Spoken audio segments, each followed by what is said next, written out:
Hi guys. आज की class में हम लोग सीखेंगे डोमेन ऑफ द फंक्शन के बारे में। मतलब किसी फंक्शन का डोमेन क्या होता है, डोमेन का क्या मतलब होता है। तो एक्चुअली क्या है कि हम लोग को हमेशा किसी फंक्शन का ही डोमेन फाइंड करना होता है। ठीक है। तो डोमेन को समझने से पहले ये जरूरी चीज होता है कि पहले फंक्शन को समझा जाए कि फंक्शन क्या होता है, फंक्शन को कैसे आइडेंटिफाई करते हैं।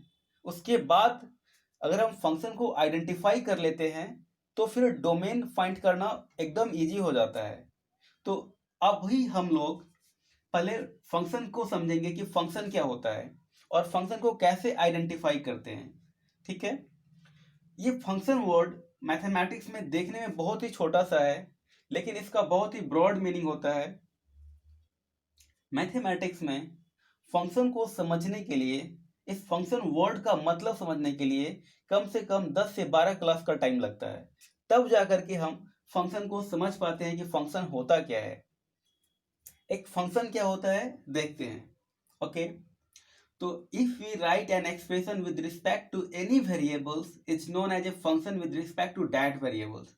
यदि किसी एक्सप्रेशन को हम किसी वेरिएबल के फॉर्म में लिखते हैं तो हम लोग उस एक्सप्रेशन को एक फंक्शन बोलते हैं उस वेरिएबल के रिस्पेक्ट में।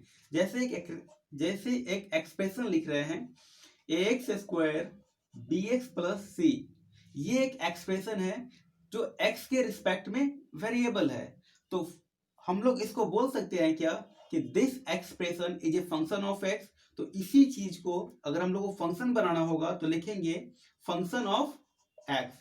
तो ये देख रहे हैं क्या, इसको हम लोग पढ़ेंगे f as a function of x। तो अब देख रहे हैं क्या कि ये जो पूरा एक्सप्रेशन है x के रिस्पेक्ट में है और इस एक्सप्रेशन का जो वेरिएबल है वो x है। तो हम बोल सकते हैं क्या कि this expression is a function of x। तो इसी चीज को मैथमेटिकली हम लोग ऐसे लिखते हैं फंक्शन ऑफ x। अगर यहाँ पे t होता तो लिखते फंक्शन ऑफ t। जैसे देखिए A T Q plus B T square plus C T और प्लस डी। तो ये भी एक एक्सप्रेशन है। तो इस एक्सप्रेशन का जो वेरिएबल है वो t है। तो बोल सकते हैं क्या कि this expression is a function of t। तो इसको मैथमेटिकली लिखना होगा तो function of t, function of t। तो इस एक्सप्रेशन का वेरिएबल क्या है, t है। तो बोल सकते हैं क्या कि this expression is a function of t। तो function of t।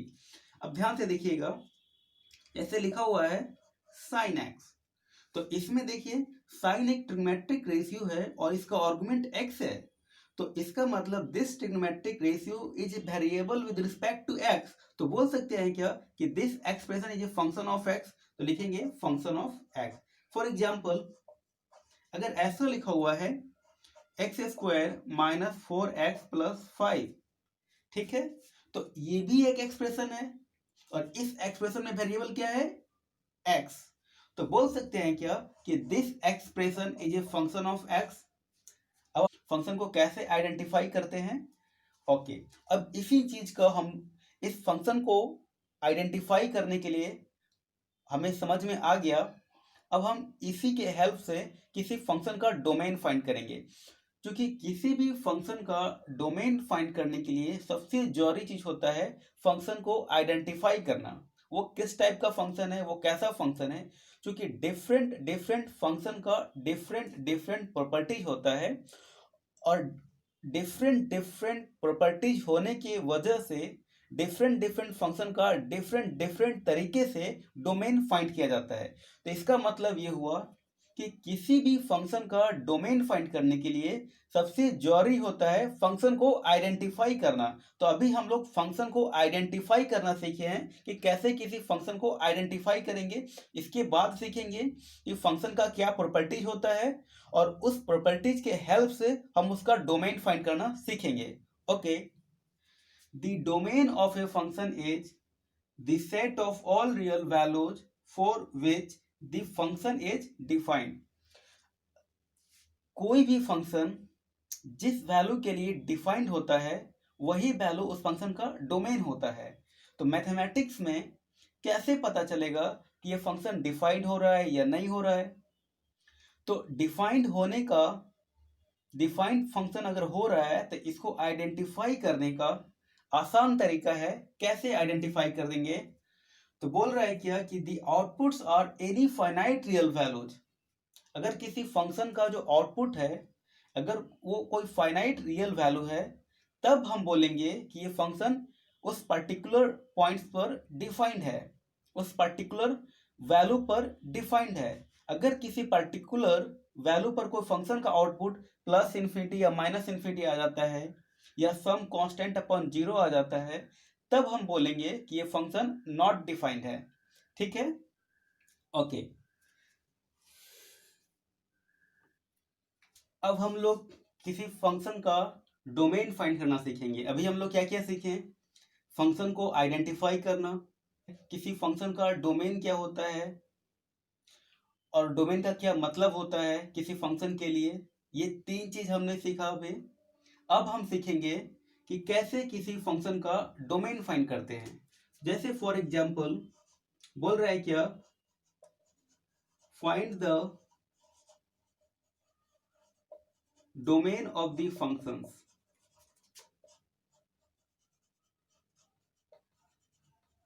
Okay, functions का डोमेन फाइंड करने के लिए बोल रहा है। तो फॉर एग्जांपल पहला देखते हैं, बोल रहा है क्या, F X equal to X square plus X minus one. तो इस फंक्शन का डोमेन क्या होगा, पूछ रहा है डोमेन क्या होगा। तो हम आपको थोड़ा देर पहले बताएं कि मैथमेटिक्स में डिफरेंट डिफरेंट फंक्शन का डिफरेंट डिफरेंट प्रॉपर्टीज होता है। तो सबसे जरूरी चीज होता है फंक्शन को आइडेंटिफाई करना, उसके प्रॉपर्टीज को समझना, उसको प्रॉपर्टीज को जानना और फिर उस फंक्शन का डोमेन फाइंड करना। ये प्रोसेस है किसी भी फंक्शन का डोमेन फाइंड करने के लिए। तो यहां पर हम देख रहे हैं क्या कि x square plus X minus one is a polynomial function. ये एक पोलिनोमियल फंक्शन है।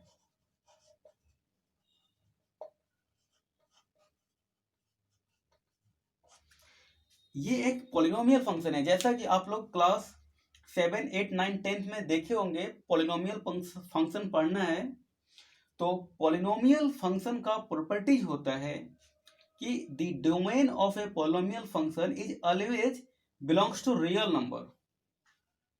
मतलब किसी भी दुनिया के किसी भी पोलिनोमियल फंक्शन का जो डोमेन होता है वो बिलोंग्स टू रियल नंबर होता है। All X belongs to real number. तो इसका डोमेन हम डायरेक्ट लिख सकते हैं, क्योंकि हम फंक्शन को आइडेंटिफाई कर लिए ये पोलिनोमियल फंक्शन है और पोलिनोमियल फंक्शन का domain x belongs to all real number होता है। तो इसका डोमेन लिखेंगे x belongs to real number. x belongs to, ये बिलोंग्स टू का साइन है और रियल नंबर। अगर इसी को दूसरे तरीके से लिखना होगा इनक्वालिटी के फॉर्म में, तो आप ये भी जानते हैं कि रियल नंबर मतलब होता है माइनस इन्फिनिटी से लेकर के प्लस इन्फिनिटी तक सारा वैल्यू। तो हम इसको दूसरे तरीके से लिखेंगे, ऐसे भी लिख सकते हैं, x greater then minus infinity और लेस देन प्लस इन्फिनिटी। तो ये भी ये लिखें चाहे ये लिखें एक ही बात है। ओके, तो अभी अभी आपने सुना कि किसी फंक्शन का डोमेन वो वैल्यू होता है जिसके लिए फंक्शन डिफाइंड होता है। और फंक्शन डिफाइंड होता है इसका मतलब होता है कि फंक्शन का जो आउटपुट होगा वो जरूर कोई फाइनाइट रियल वैल्यू होगा, तभी हम बोलेंगे कि ये फंक्शन डिफाइंड है। तो आप ये भी सीखें कि दुनिया का हर फंक्शन सिर्फ अपने डोमेन के वैल्यू के लिए ही डिफाइंड होता है। तो इस फंक्शन का डोमेन है माइनस इन्फिनिटी से लेकर के प्लस इन्फिनिटी तक। तो इसका मतलब हुआ कि इस इंटरवल का कोई भी x का वैल्यू लेंगे, इस इंटरवल में x का कोई भी वैल्यू लेंगे, उस वैल्यू को अगर इस फंक्शन में पुट करेंगे तो फंक्शन का जो आउटपुट है वो जरूर कोई ना कोई फाइनाइट रियल वैल्यू आना चाहिए, तभी हम बोलेंगे कि ये फंक्शन डिफाइंड है। ओके, तो आप इस माइनस इन्फिनिटी और प्लस इन्फिनिटी के बीच का कोई भी रियल वैल्यू बोलिए। तो हम एक आसान सा वैल्यू लेते हैं 0 और चेक करते हैं कि फंक्शन का आउटपुट क्या आ रहा है। तो इस फंक्शन में x की जगह 0 पुट करेंगे तो इस पूरे एक्सप्रेशन में जहां जहां पर x है वहां वहां पे 0 पुट किया जाता है। तो x की जगह 0 पुट कर रहे हैं, ये बता रहा है कि फंक्शन में x से जगह इस फंक्शन में x से जगह 0 पुट कर रहे हैं, तो 0, तो फंक्शन में जहां जहां 0 होगा x होगा वहां पे 0 पुट करेंगे, 0 का स्क्वायर प्लस 0 माइनस 1, तो ये हो जाएगा 0 का square 0 plus 0 minus 1, finally result आ गया -1। तो अब क्या देख रहे हैं, -1 is a finite real value, it's mean ये फंक्शन x इक्वल टू 0 पर डिफाइंड है। कोई और वैल्यू बोलिए, जैसे x इक्वल टू -1, तो इस फंक्शन में जहां जहां x होगा वहां पे -1 पुट करेंगे, तो -1 का स्क्वायर प्लस 1, फिर यहाँ पे x -1 फिर -1, तो ये कट जाएगा, फिर आ गया -1। तो आप क्या देख रहे हैं, x इक्वल टू -1 पर भी फंक्शन का जो आउटपुट है वो -1 आ रहा है, और -1 एक फाइनाइट रियल वैल्यू है। फिर देखिए जैसे x इक्वल टू -3 लेते हैं, तो -3 का स्क्वायर 9, फिर -3 और फिर -1, तो ये हो जाएगा 5, और 5 भी क्या है, एक फाइनाइट रियल वैल्यू है। तो आप देख रहे हैं क्या कि इस इंटरवल में से x का कोई भी वैल्यू ले रहे हैं, फंक्शन का आउटपुट कोई फाइनाइट रियल वैल्यू ही आ रहा है। इसका मतलब इस फंक्शन का domain all x belongs to real number बोलना परफेक्ट है, एकदम एग्जैक्टली ट्रू है। तो इसका आंसर हो जाएगा x belongs to real number. Okay, दूसरा एग्जाम्पल देखते हैं क्या, f(x) equal to x minus 1 upon x minus 2। ठीक है, तो हम क्या देखते हैं कि f(x) फंक्शन दो फंक्शन का रेशियो है, पहला फंक्शन x माइनस 1 और दूसरा फंक्शन x माइनस 2। तो जब कोई फंक्शन दो फंक्शन का रेशियो होता है तब हम लोग उसको बोलते हैं रेशनल फंक्शन। जैसा कि आप जानते हैं rational number p by Q के फॉर्म में होता है, और जहां पे q नॉट इक्वल टू 0 होना चाहिए तभी ये रेशनल नंबर डिफाइंड होता है। तो उसी तरह यहाँ पे f(x) फंक्शन है, वो दो फंक्शन का रेशियो है। पहला फंक्शन है x minus 1 upon x minus 2, ये दूसरा फंक्शन है। तो f(x) फंक्शन दो फंक्शन का रेशियो है, तो इस वजह से हम इस f(x) फंक्शन को रेशनल फंक्शन बोलते हैं। ठीक है, आप जानते हैं कि रेशनल फंक्शन तभी डिफाइंड होता है जब रेशनल फंक्शन का डिनोमिनेटर 0 के बराबर नहीं होता है। तो यहाँ पे आप देख रहे हैं क्या कि ये f(x) फंक्शन तभी डिफाइंड होगा जब इस f(x) फंक्शन का डिनोमिनेटर 0 के बराबर नहीं होगा। तो लिखेंगे f(x) is defined only when its denominator not equal to 0। तो डिनोमिनेटर क्या है, x minus 2 not equal to 0।